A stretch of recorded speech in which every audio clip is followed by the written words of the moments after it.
series that we started with how to grow in favor. How to grow in favor. Say to the guy next to you, I want to grow in favor. Now, this morning, remember last week we were speaking about one of the things that we either grow in favor or we bring death over ourselves is our words. Our words is very important. Because Proverbs 18:21 says, death and life is in our words. And this morning, I want to talk to you about how to handle disappointments. Every one of us that's here this morning, somewhere in your life, somehow you were disappointed by people, by circumstances, by stuff that's happening in our lives. And you know what? Some people, when they reach a point of disappointment, what do? They park there. They stay there. All of us, sometimes in my life even, sometimes I like to throw a pity party and feel sorry for myself. Is it only me or does it happen to you as well? It happens to all of us. Sometimes, if you say it doesn't happen to you, then you're holy. You need to be in heaven. We are human. It happens to all of us. And I want to take you back to 1 Samuel 2 verses 26. And the child Samuel grow in stature and favor, both with the Lord and men. If you abide in God's word, you will have favor with him. And he says, Samuel grow in favor and stature with the Lord and with men. So when you go for a job interview, or you want something in life, who gives you first favor? God. But God will work in people's life to also give you favor. He will give you the favor that you need at that moment. 2 Samuel 9 verses 7. So David said to him, to Mephibosheth. Now Mephibosheth was Jonathan's son, and King Saul was his grandfather. So when David said to him, do not fear, for I will surely show you kindness of Jonathan, your father's sake, and will restore you all the land of Saul your grandfather, and you shall eat bread at my table continually. Today, we have the favor of God. Why? Because of Jesus. Mephibosheth had the favor because of Jonathan, his father. Remember, Jonathan and David were like blood brothers. They had a covenant with each other. And Jesus, or God sent his son Jesus to give us a covenant. So because of Jesus, we have the favor. What's the first thing that David said to Mephibosheth? Do not fear. You know, this morning God wants to tell me and you, do not fear. We fear for what's happening in America. We fear for the interest rates that's so high. Why do we fear? He said to him, you know what happened in that time? When David became king, what he used to do, he used to kill all the descendants of the previous king, his sons, his grandsons, everyone. But David said to Mephibosheth, don't fear. I will give you favor. He said to him, I will restore what was taken from you. I will restore it. And you know what? God wants to restore what the devil stole from us. God wants to give you in abundance. He wants to restore it. And he said to Mephibosheth, from this day, where will you eat? At my table. And doesn't God say in Psalm 23, and in Revelation 3 verses 20, he says, I prepare a table before you. And how much more? If God prepares a table, who will prepare a table for me and you in today's life? It comes from God. He wants to give us what we need. You know God loves us. The Bible says nothing can separate me and you from the love of God. You know what separates us? There's one thing. The Old Covenant, the Old Testament was all about performance. We needed to perform to get God's favor. What do we need to do today? What does Hebrew 11 verse 6 says? He that comes to God must believe that he is, and the rewarder of those that seek him. But you know what we do? We believe God is good. But when stuff happens, we don't proclaim it. We don't profess it. We say, Lord, it's one of those days. I told you most the story one day. I got up that morning and I decided today I'm going to be in a bad mood. I got out of bed and I was not lucky with Teresa. And eventually she said to me, Malcolm, what's wrong with you? Who made you cross? Why are you like this? And you know, the old people always had that saying, get into bed and get out with the other foot. And she said to me, climb in the bed and get out in the other foot. I said, Lord, today I'm going to show her. I will get in that bed. But if I get out on the other side, Papi, she's going to sing like a canary. So when I got into bed, the Holy Spirit came over me. And God said to me, today you're going to destroy your own day by the choice that you made. And I got into that bed. And I decided, Lord, when I get out on the other side, I'm going to change. I'm going to let the Holy Spirit guide me.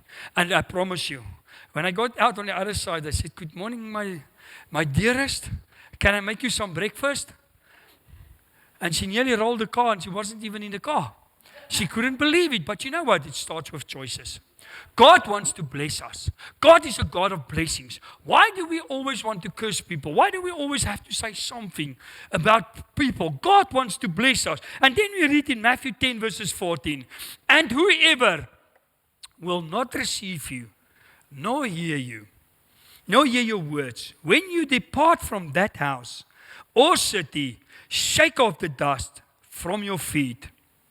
What does he say? Shake off the dust from your feet. You know how many times people hurt us? People disappoint us.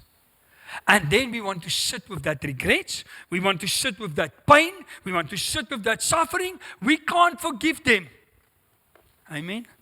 How many times do I hear people say to me, Pastor, I will forgive, but I will not forget. Imagine God says that to us. I will forgive you, but I will. When God says something, He says, I will do it. I remember I said to you many times, where's Jesus now? At the right hand of the Father.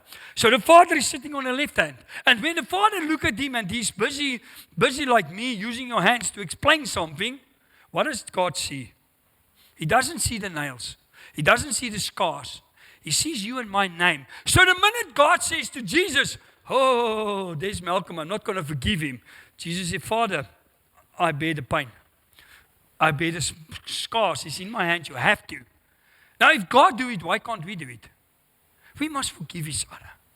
We must say, Lord, we put it behind us. And the Bible says, but you know what people do? They don't want to shred off the dust. They want to park in that house and they will sit with that pain and that suffering. Start praying for him. How do you know if you forgive someone? If you can pray for him earnestly and say, Lord, I really want you to bless him. I really want you to let him go be good. If you can't do that, you can't pray even for him, then I don't think you have forgiven him. How do we lose God's favor? There's many ways. There's many things that we lose, but let me read you one. Hebrews 12 verse 15 says, looking carefully, lest anyone fall short of the grace of God, lest any root of bitterness springing up cause trouble, and by this many become defiled. So you come in dishonor before of God because of your bitterness, because you can't forgive. It's the first thing that the grace of God, you know, if you want to disappoint God, become bitter and unforgiven. If you can't forgive, the Bible says in Matthew 6 verses 14, if you forgive, God will forgive you. But verse 15 says, if we can't forgive, God can't forgive us. Let's set people free. Set yourself free. You know, if you can't forgive, you know what you do? You want to drink poison. You drink poison and expect someone else to die. You're poisoning yourself. You're poisoning yourself. Get rid of that. Bitterness has a root. And He let you fall short from God's grace. Bitterness brings a root. That root, the more bitter you are, the deeper It goes in the ground. And the deeper it goes in the ground, the more difficult it becomes for you to get it out. To get away from that bitterness and to leave that bitterness. Your bitterness, you know what it does? It rubs off. It influences someone else. Have you seen that? Many people are bitter. And because of their disappointment, maybe in me, they will come to someone else and say, you know that, Pastor Malcolm? Before you know what we Christians do? We are almost very holy. We come to each other and we say, oh, let's pray for the pastor. And before we pray, you know what we do? We gossip about the pastor for the next hour. And then afterward, we didn't even pray. The devil is very clever. If someone comes to you and they say to you, did you hear about that person? You know what you say to them? Let's phone that person and find out from him. Maybe it's true or not. You know, a story as a time lapse. You will hear a story now, but a story happened 2 years ago. And we still go with that. We don't make sure of our facts. Your bitterness takes God's favor from you, and it brings trouble. It brings trouble for you and me if we are bitter. And then we read in Psalm 139, verse 23. David writes and he says, Lord, search me. If God search your heart this morning, what does he find? What does he find? Search me, O God, and know my heart. Try me. Try me. Oh, Lord, that one, I don't want to pray that one. I don't want to pray and say, Lord, try me. Maybe you will find there's something wrong. Try me and know my anxieties. You know, many people today live with fear. They live with fear. If you have fear, I've said it at a cell group on Monday night. If you want to know about love, God's love, go and read 1 John 4. 1 John 4. Go and read 1 John 4. What it says about love. It says if you don't love, you haven't become perfect and you don't know God. And sometimes we get so fearful and we get anxiety because of the stuff that we can't change. Can we change the interest rate? Why do we care? Can we change the petrol price? We can't. But you know what? The devil keeps us busy with that. God is our provider. God is our provider. There's Tulani. Ask Tulani. He drives a lot with me. And ask him many times. I will say to Lani, look here, my car is full of petrol. God provided. God provided. And am I better than any one of you? No. God is not a rewarder of a person. He's a rewarder of your faith. If you have faith, God can help you. And then we read Proverbs 17 verse 22. A joyful heart is good medicine, but a crushed spirit dries up the bones. How many people today are sick? How many people are sick today? Because of bitterness. What does he say here? What does he do? It crushes your bones. It dries your bones. What does cancer do? It dries your bones. I don't say everyone has cancer is because of bitterness. I don't say that because there's a lot of stuff that we eat. And listen, but many people. I've been at many people's deathbeds. That's one of the anointings that God gave me. To go to people that's lying on their deathbed and pray for them and then they go to heaven. It's one of the anointings that God gave me. I can tell you many stories. People that was lying in bed for months. They didn't pass away. God sent me to them. And you know what's the first thing God showed me? Bitterness. Unforgiveness. Thank God at that moment they set themselves free by leaving it behind. But don't park at that bitterness. It's going to cost you your life. He says in 1 Samuel 16 verses 1. This is a very important scripture. It was Samuel. Now the Lord said to Samuel, how long will you mourn of Saul, seeing I have rejected him from reigning over Israel? Fill your horn with oil and go. I am sending you to Jesse the Bethlehemite, for I have provided myself a king among his sons, some people stay parked at their bitterness, at their disappointments. So Samuel was very disappointed because God said to him, I'm finished with you. You will not be king anymore. So Samuel was mourning that Saul was not dead yet. He was not even dead yet. But Samuel was already mourning him. And God said to him, why? Why? You know how many times the devil keeps us busy with stuff that we can't change. God has made his decision. Let's live with that. Maybe someone is not alive for today anymore. But we still mourn the death of that person that died 20 years ago. Have you seen people like that? They can't go on with their lives. If God decided, I promise you, God says a time to live and a time to die. If God wants me to die now, why would my family get bitter about it or stop living? What did God say to Samuel? Get up. Get up. Fill your horn with oil. You know, let's remember, if you get up and you say, Lord, I want to do something for you, what does God do? He fills you with the anointing of the Holy Spirit. The anointing of the Holy Spirit will take you somewhere. But if you keep on sitting in your distress, sitting and feel sorry for yourself, God can't do anything. He said to him, go. Get up and go. And Samuel did it. And he came to Isai and he anointed David as king. Maybe God wants to tell you today, get up. Go. Go where I send you. Go and fulfill your destiny. That's what God has made you. You know God has a plan and a purpose for all of us. What's your name? Tabiso. Tabiso, you've got the anointing over your life. I want to tell you this morning. Get up and go where God sends you. Ask God, what does He want for you? I can tell you this morning, maybe you don't believe me, go and pray about it. But I've seen you for the first time this morning. But I'm telling you, God has a purpose in your life. You are destined for something big. Don't let the devil steal what God has put in your heart. Don't let the devil steal your destiny. Every one of us, we were born with a purpose. We were born with a plan. God says in Jeremiah 1, I know you. Before you were born, when you were made secret in your mother's womb, I already knew about you.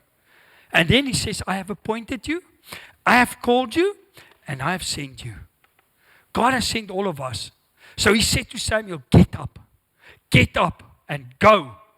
Fill yourself with the oil of the Holy Spirit and say, Lord, today, whatever happened to me in the past, I put it behind me. I'm looking forward ahead to the things that still need to come. And then we read in Philippians 3 verses 14, but one thing, I do forgetting those things which are behind and reaching forward to those things which is ahead. Amen. Is the future not better than the past? Maybe you don't believe in the future. Maybe you say, Lord, the future, I don't know in my life. I don't think I have a future. What does Jeremiah 29 verse 11 says? The plans. If I think about you, if God thinks about us, what does He think? He says, the thoughts I have towards you is good thoughts and not thoughts of evil, to give you a hope and a future. We've got a hope and a future. But go and read verse 12, 13, and 14. He says, you will go. You will seek me. You will find me. If you seek me, how? Wholeheartedly, with your whole heart. He says, and I will bless you and change your circumstances. Sometimes we want God's favor. Sometimes we want God to bless us, but we don't do our part. We must do our part. And then we read in verse 14, I press. Have you seen if someone presses something? Whom have seen ever in their life if they press out the bearing? Tony, I think you've seen it a lot on your trucks. If that bearing is not, they take a press and they force that bearing out. Now the Bible says, I press. Press for what? To fulfill your own body? To fulfill your own life? To do what's good for us? And now He says, I press towards the goal, for the price of the upward call in Jesus Christ. You know when you're going to stand in front of God, you will get a reward. You will get a reward. or you will get nothing. I don't want to be a squatter in heaven. I want to go to heaven and I want the reward. The Bible says that. He says I forget in 1 Corinthians 5, he talks about this body, and he talks about this body is a tent, and then he goes on, I think it's verse 40, he says, everyone will stand in front of God to give reckoning and to get a reward for what you did in this body, good or bad. You're going to get a reward, and I'm working for a reward. There was one day a captain of a warship, and he saw another ship in his way. And he came on the radio and he said to the ship, he said to the other ship, this is Captain so-and-so from the American Navy, from this warship, get out of the way. And on the radio he heard the other guy says, I will not get out of the way. You can get out of the way. He said, you know who I am? I am this biggest warship in America. If you don't get out of the way, I will shoot you. I will destroy you. And he says, I can't get out of the way because I'm the lighthouse. You see, sometimes we are on a destiny. Maybe it's the wrong destiny. Sometimes God wants you, if you're on the wrong destiny, change your course.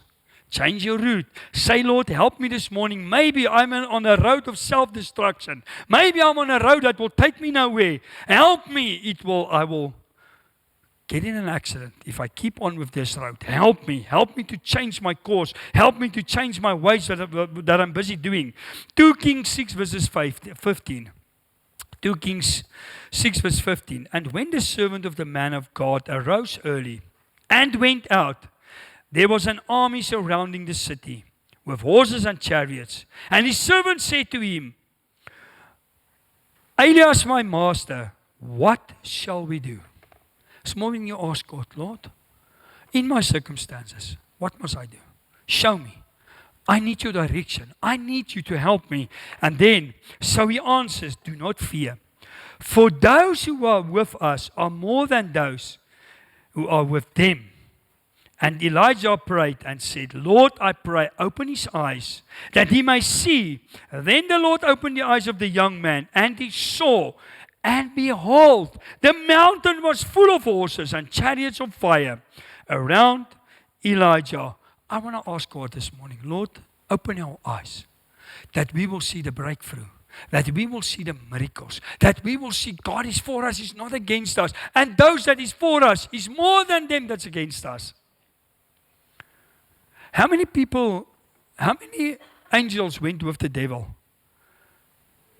A third. How many angels is left? 2/3. So do you think the devil's got any power? Do you think he's got any authority? The devil is mighty, God is almighty. He can help you this morning. He wants to help you. That's God's desires. We've asked the mothers here this morning to raise their hands. You know what a mother wants for their children, for their family, for their husbands? The best. It's the same with God. It's never changed over the years. He stayed the same. He wants the best for us. 2 Corinthians 4 verses 16 says, therefore, we do not lose heart. You know how many people commit suicide because they lose heart? Only this week, I heard about 5 people that either tried to commit suicide or did commit suicide. And you know why? They lose heart. I always tell, if people ask me, how's it going? I will say to them, it's going well. I will lose heart when Jesus dies. He will never die. The devil thought he died, but hy het hom gebol. He rose again, he will do it again. If he has to, but he won't. He won't. And he says, therefore do not lose heart, even though our outward man is perishing. This body is getting older every day. This body is maybe getting weaker every day. This body is changing. Maybe you don't feel good about your body this morning. Praise God, He likes you as you are. But you know what? He doesn't leave you as you are. Maybe He leaves your body as you are. You are there to look after your own body. We must look after our own body. But He says, yet the inward man is being renewed day by day. Renew your inward being and your roots will be healthy. Jou wortels, is almost your roots. The more you change your heart to become like God, the more your roots will grow bigger in God. But the more you keep the world happy, the more your roots will become the world. And if your roots is in the world, to start a good thing, if you want to do something good, they say you have to do it 17 times at least over, then it becomes a habit. But if you want to do something bad, only once, it can become bad. Whom of you have ever seen a kakkiebos that someone plants it? Whom have walked in the field and then you see, what happened to my clothes now? A kakkiebos grow by itself. Bad habits grow by itself. I know many people, they took a smoke. Someone. Thank God, they tried to give me a smoke when I was in school. And I puffed. But thank God, it was so... Yes, I didn't like that taste. Say, Lord, I feel like I'm come from a fire now. Feel like I come from I don't know where, but it didn't. Thank God, I never smoked. But it's only the grace of God. But you know what? Start good habits in your life. If you want to start something good, try it at least 17 times. And then you will see it will become a good habit in your life. 1 Samuel 30 verse 4. Then David and the people who are with him lifted up their voices and wept until they had no more power to weep. David, when they came to the city, and they saw the city was burnt, the women and children, the cattle, everything was taken away. So David and them, they had the right to throw a pity party. They had the right to mourn. They said, Lord, what are we going to do? I don't know, what do you call Siklag in English? In English, that was the city. In Afrikaans, they call it Siklag. Siklag. Okay, so when they came there, the city was burned down, everything was gone. So they throw a pity party. And they say, Lord, what now? If something bad happened to you, what do? It's fine to throw a pity party. But don't stay in that pity party, because if you stay there, you get negative. Your thought is being consumed by the bad things. But look how David handled it. Verse 6. Now David was greatly distressed. Why? The people wanted to stone him. They said it's your fault, because he was at that stage already crowned king, but he was not yet the king. Was greatly distressed, for the people spoke of stoning him, because the soul of all the people was deeply grieved, every man for his sons and daughters. But David strengthened himself in the Lord. When something negative happened to you, when there is disappointment, what do? Throw a pity party or staying there, or then you say, no, Lord, you are my strength. The Bible says in Isaiah 40, verse 28 to 31, he says, even the young men, they get weary, but those that wait upon the Lord shall get new strength. So David said, Lord, I will have new strength. And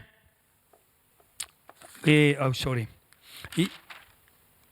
didn't let that bitterness take control over his life. He said, Lord, I'm bitter now for what happened, but I'm not going to stay in my bitterness. I'm going to get out of that. And then, what did David do? What did he do? Now go back. There's it. Strengthened himself in the Lord, his God. And then what did he do after that? Go to the next one. So David inquired of the Lord. You see, if something happened in your life, do you go to the Lord or do you call a friend? You know what we have, is what we do. If something bad happens, the first thing we go and we say, you know what Malcolm did? You know what that one did? You know what happened at my work? You know what happened there? What happened there? And we started spreading a rumor by everyone. I've seen it sometimes, that people start a rumor that's not the truth. And at the end, it destroyed people's life. But what did David do? He inquired of the Lord, saying, shall I pursue this troop? Shall I overtake them? And he answered him, if you go and ask God for an answer, I promise you, He'll always answer you. Maybe not the way or the time that we think, but He will answer it. And then God said, pursue. And He answered him, pursue for you shall surely overtake them, and without fail recover it. You know, when the devil stole something from you, God will always reward you. God will always restore what the devil steals from us.